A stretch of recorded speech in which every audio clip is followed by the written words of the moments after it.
ओम शांति। 13 नवंबर 2024। प्यारी मीठे बाबा के आज के मीठे मधुर महावाक्य। आज की मुरली के कुछ मुख्य पॉइंट्स। आज बाबा हमें समझाते कि यह अनादि अविनाशी ड्रामा है जिसमें हम आत्माओं को पाठ बजाना ही है। इस संगम युग में हमें संपूर्ण ज्ञान बाप द्वारा मिल रहा है, इसलिए हमें अपना पाठ श्रेष्ठ से श्रेष्ठ बजाने के लिए हर कर्म श्रीमत अनुसार करना है। अन्य आत्माओं को भी बाप का परिचय दे कर्म अकर्म और विकर्म की गुह्य गति सुनानी है। सबको पहले अल्फ का पाठ ही पक्का कराना है। सदा फरिश्ते समान हल्का और खुशहाल रहने के लिए निरंतर बाप के समीप रहना है। तो चलिए सुनते हैं आज की बाबा की मीठी प्यारी मुरली। ओम शांति। बाबा कहते, मीठे बच्चे, सभी को पहले पहले अल्फ का पाठ पक्का कराओ। आप आत्मा भाई भाई हैं। प्रश्न, किस एक बात में श्रीमत मनुष्य मत के बिल्कुल ही विपरीत है? उत्तर, मनुष्य मत कहती है हम मोक्ष में चले जाएंगे। श्रीमत कहती है ये ड्रामा अनादि अविनाशी है, मोक्ष किसी को मिल नहीं सकता। भले कोई कहे यह पाठ बजाना हमको पसंद नहीं, परंतु इसमें कुछ भी कर नहीं सकते। पाठ बजाने आना ही है। श्रीमत ही तुम्हें श्रेष्ठ बनाती है। मनुष्य मत तो अनेक प्रकार की है। ओम शांति। अभी ये तो बच्चे जानते हैं कि हम बाबा के सामने बैठे हैं। बाप भी जानते हैं बच्चे हमारे सामने बैठे हैं। यह भी तुम बच्चे जानते हो। बाप हमें शिक्षा देते हैं जो फिर औरों को देनी है। पहले पहले तो बाप का ही परिचय देना है, क्योंकि सभी बाप को और बाप की शिक्षा को भूले हुए हैं। अभी जो बाप पढ़ाते हैं यह पढ़ाई फिर 5000 वर्ष बाद मिलेगी। यह ज्ञान और कोई को है नहीं। मुख्य हुआ बाप का परिचय, फिर यह सब समझाना है। हम सब भाई भाई हैं। सारी दुनिया की जो सभी आत्माएं हैं सब आपस में भाई भाई हैं। सभी अपना मिला हुआ पाठ इस शरीर द्वारा बजाते हैं। अभी तो बाप आए हैं नई दुनिया में ले जाने के लिए, जिसको स्वर्ग कहा जाता है, परंतु अभी हम सब भाई पतित हैं, एक भी पावन नहीं। सभी पतितों को पावन बनाने वाला एक ही बाप है। यह है ही पतित विकारी रावण की दुनिया। रावण का अर्थ ही है 5 विकार स्त्री में, 5 विकार पुरुष में। बाप बहुत सिंपल रीति समझाते हैं। तुम भी ऐसे समझा सकते हो। तो पहले पहले ये समझाओ कि हम आत्माओं का वह बाप है। सभी ब्रदर्स हैं। पूछो ये ठीक है? लिखो हम सब भाई भाई हैं। हमारा बाप भी एक है। हम सब सोल्स का वह है सुप्रीम सोल। उनको फादर कहा जाता है। ये पक्का बुद्धि में बिठाओ तो सर्वव्यापी आदि की किचड़ा पट्टी निकल जाए। अल्फ पहले पढ़ाना है। बोलो ये पहले अच्छी रीति बैठ लिखो। आगे सर्वव्यापी कहता था, अब समझता हूँ सर्वव्यापी नहीं है। हम सब भाई भाई हैं। सब आत्माएं कहती हैं गॉड फादर, परम पिता परमात्मा अल्लाह। पहले तो यह निश्चय बिठाना है कि हम आत्मा हैं, परमात्मा नहीं है, न हमारे में परमात्मा व्यापक है, सभी में आत्मा व्यापक है। आत्मा शरीर के आधार से पाठ बजाती है, यह पक्का कराओ। अच्छा, फिर वह बाप सृष्टि चक्र के आदि मध्य अंत का ज्ञान सुनाते हैं। बाप ही टीचर के रूप में बैठ समझाते हैं। लाखों वर्ष की तो बात नहीं, यह चक्र अनादि बना बनाया है। इक्वल कैसे है, इसको जानना पड़े। सत्युग त्रेता पास्ट हुआ, नोट करो। उनको कहा जाता है स्वर्ग और सेमी स्वर्ग। वहां देवी देवताओं का राज्य चलता है। सत्युग में है 16 कला, त्रेता में है 14 कला। सत्युग का प्रभाव बहुत भारी है, नाम ही है स्वर्ग, हेवन। नई दुनिया सत्युग को कहा जाता है, उसकी ही महिमा करनी है। नई दुनिया में है ही एक अनादि सनातन देवी देवता धर्म। चित्र भी तुम्हारे पास हैं निश्चय कराने के लिए। यह सृष्टि का चक्र फिरता रहता है। इस कल्प की आयु ही 5000 वर्ष है।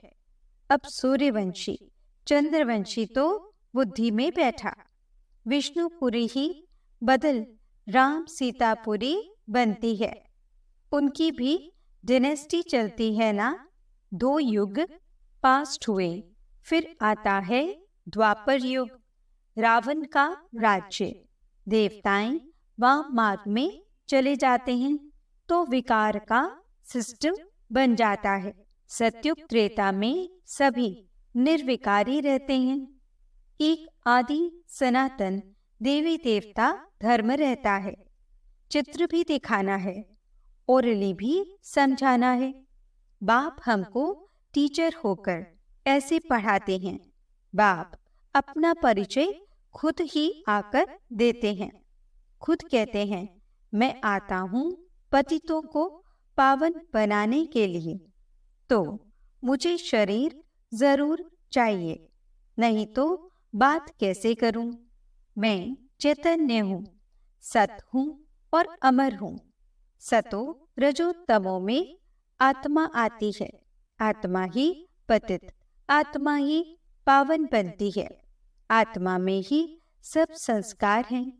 पास्ट के कर्म व विकर्म का संस्कार आत्मा ले आती है। सत्युग में तो विकर्म होता नहीं, कर्म करते हैं, पाठ बजाते हैं, परंतु वह कर्म अकर्म बन जाता है।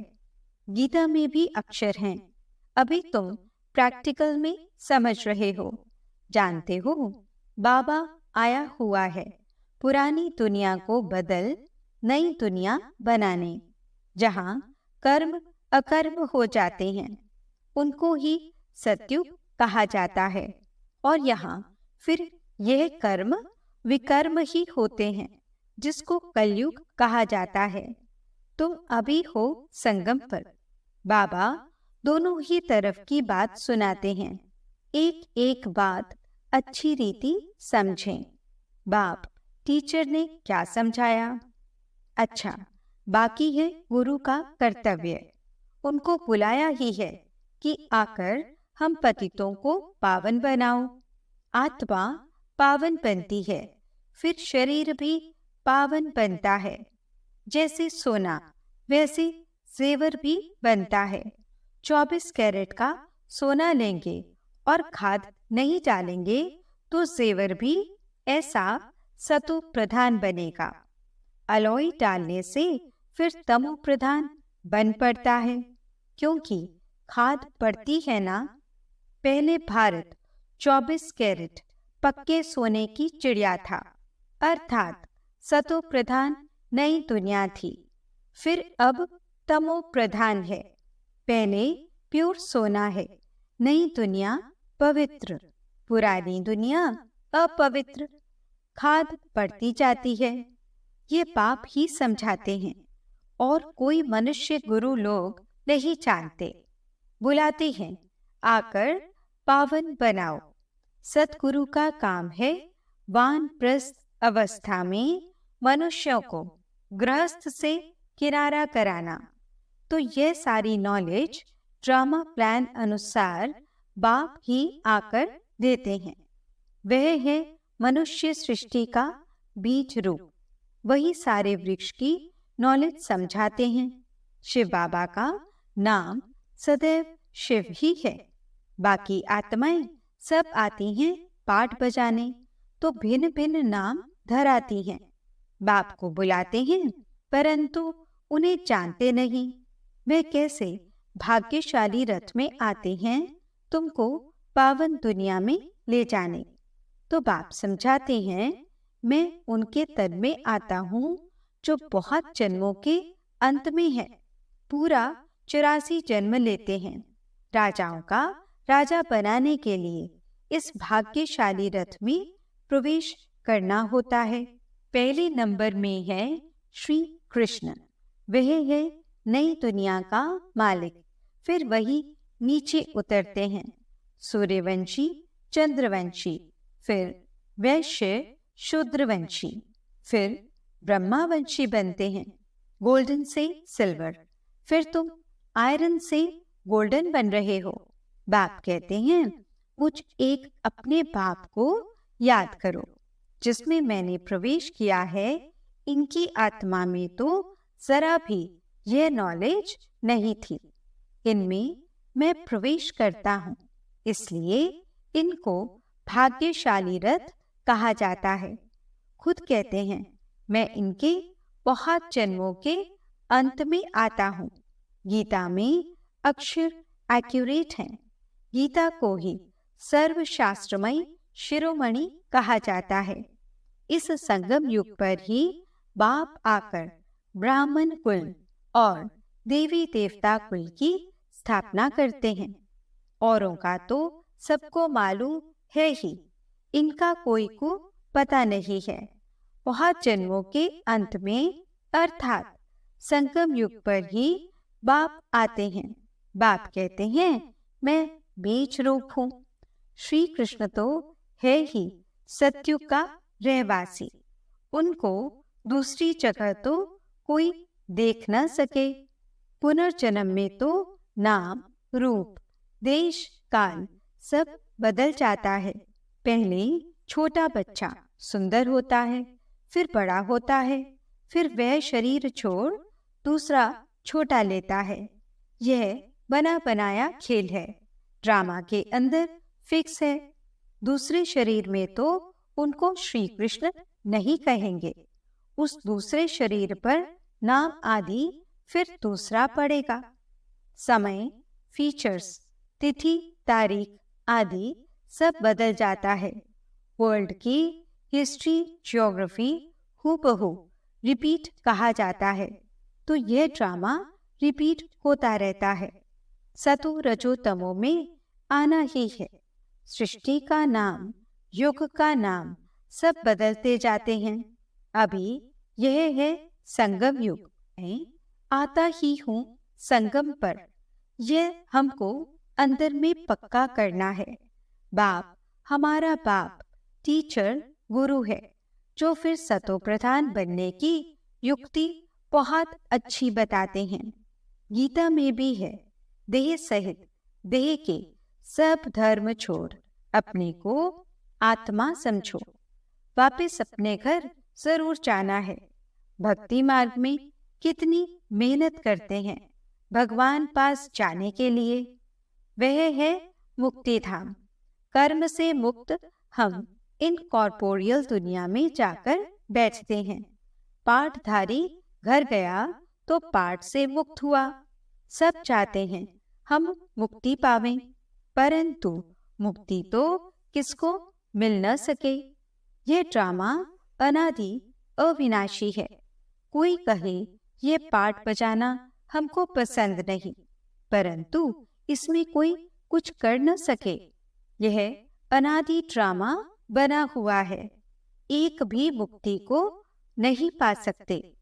वे सब हैं अनेक प्रकार की मनुष्य मत।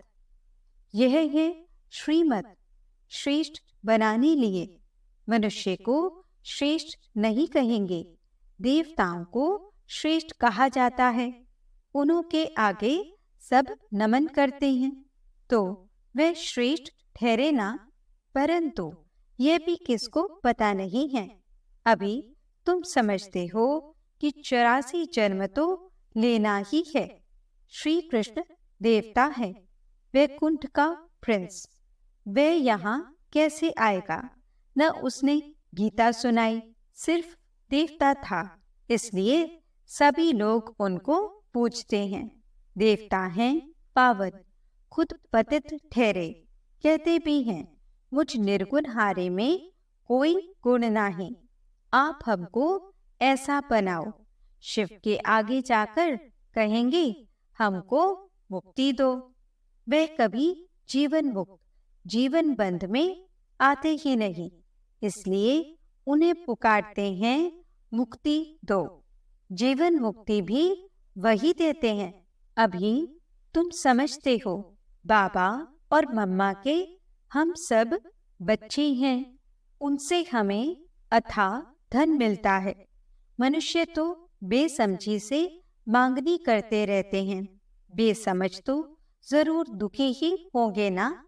अथाह दुख भोगने पड़ते हैं, तो ये सब बातें बच्चों को बुद्धि में रखनी है।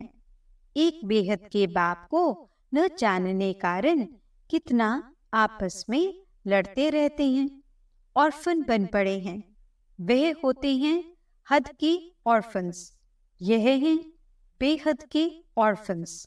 बाप नई दुनिया स्थापन करते हैं। अभी है ही पतित आत्माओं की पतित दुनिया। पावन दुनिया सतयुग को कहा जाता है, पुरानी दुनिया कलयुग को। तो बुद्धि में ये सब बातें हैं ना। पुरानी दुनिया का विनाश हो जाएगा, फिर नई दुनिया में ट्रांसफर हो जाएंगे। अभी हम टेम्पररी संगम युग पर खड़े हैं। पुरानी दुनिया से नई बन रही है, नई दुनिया का भी पता है। तुम्हारी बुद्धि अब नई दुनिया में जानी चाहिए। उठते बैठते यही बुद्धि में रहे कि हम पढ़ाई पढ़ रहे हैं, बाप हमको पढ़ाते हैं। स्टूडेंट को ये याद रहना चाहिए, फिर भी वह याद नंबरवार पुरुषार्थ अनुसार रहती है। बाप भी नंबरवार पुरुषार्थ अनुसार याद प्यार देते हैं। अच्छा पढ़ने वाले को टीचर जरूर प्यार जास्ती करेंगे। कितना अंतर पड़ जाता है। अब बाप तो समझाते रहते हैं, बच्चों को धारणा करनी है। एक बाप के सिवाय और कोई तरफ बुद्धि न जाए। बाप को याद नहीं करेंगे तो पाप कैसे कटेंगे।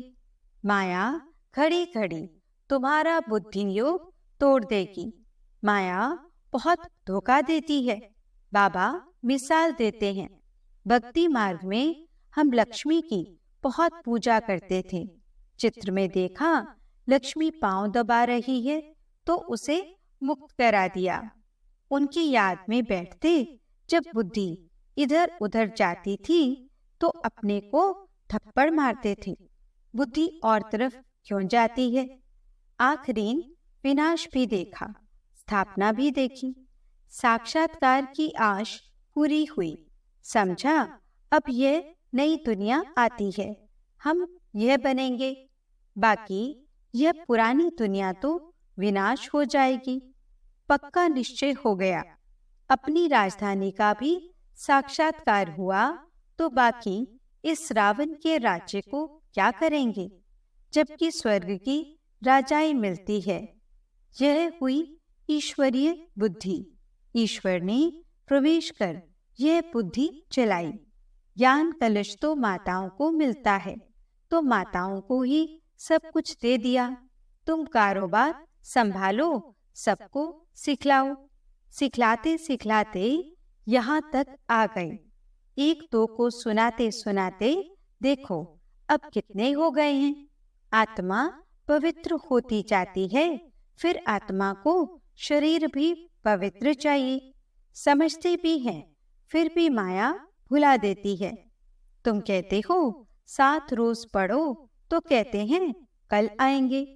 दूसरे दिन माया खलास कर देती है, आते ही नहीं। भगवान पढ़ाते हैं तो भगवान से नहीं आकर पढ़ते हैं। कहते भी हैं हाँ जरूर आएंगे, परंतु माया उड़ा देती है, रेगुलर होने नहीं देती है। जिन्होंने कल्प पहले पुरुषार्थ किया वह जरूर करेंगे, और कोई हट्टी है नहीं। तुम पुरुषार्थ बहुत करते हो, बड़े बड़े म्यूजियम बनाते हो।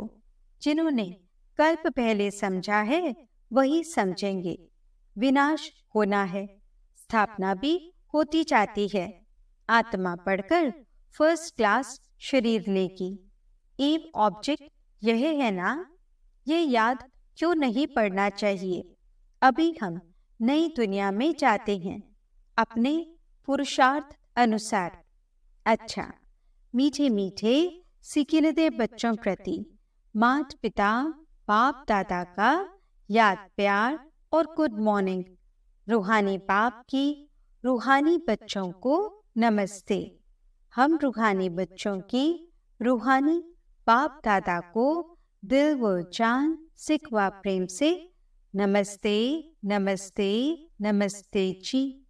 गुड मॉर्निंग बाबा, शुक्रिया बाबा। धारणा के लिए मुख्य सार। पहला पॉइंट, बुद्धि में सदा याद रहे कि अभी हम थोड़े समय के लिए संगम युग में बैठे हैं। पुरानी दुनिया विनाश होगी तो हम नई दुनिया में ट्रांसफर हो जाएंगे, इसलिए इससे बुद्धि योग निकाल देना है। दूसरा पॉइंट, सभी आत्माओं को बाप का परिचय दे।